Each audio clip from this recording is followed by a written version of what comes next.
In this next example, we're going to show you the same chart, which is a Euro USD 5-minute chart, but we're also going to show you what happened after the US session started.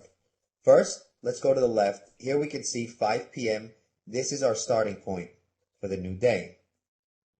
You can see we had the lowest level of 134.45. We had the highest level at this point, which is approximately 135.95. Now pay attention to this start of the new session.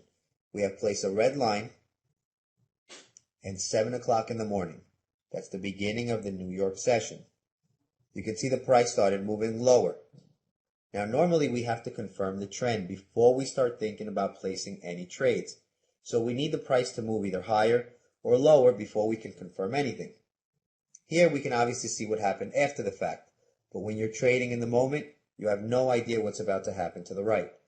Now you can see the trend started moving up, broke the highest level, and it looked like it was going to make a new high and continued moving higher to 136.12. If you're a beginner and you have no idea about the maximum price movement or how much a currency can move higher or lower, you most likely would want to place a buy order. And if you would have placed a buy order at any of these points, you would have probably gotten stuck, as you can see here, after the fact, because the trend changed. What can we do with this information? This information can keep us from making big mistakes and limiting our downside.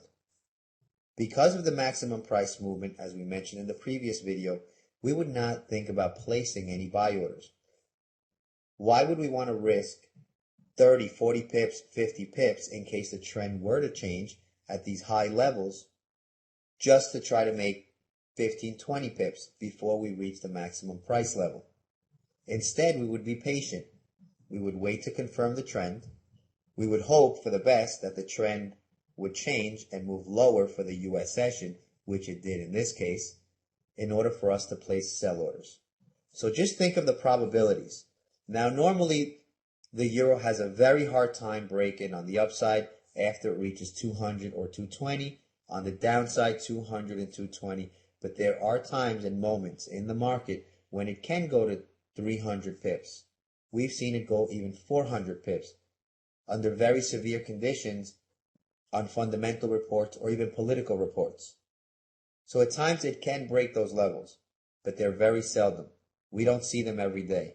You're going to see a lot more 200 pip maximum price movement than you're going to see 300 to 400 pips.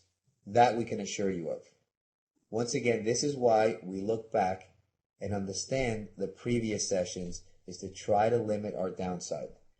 Don't forget to continue watching the other videos and understanding how to confirm a trend once we have started a new session, and why we must separate each session before we start thinking about placing any trades. Good luck trading.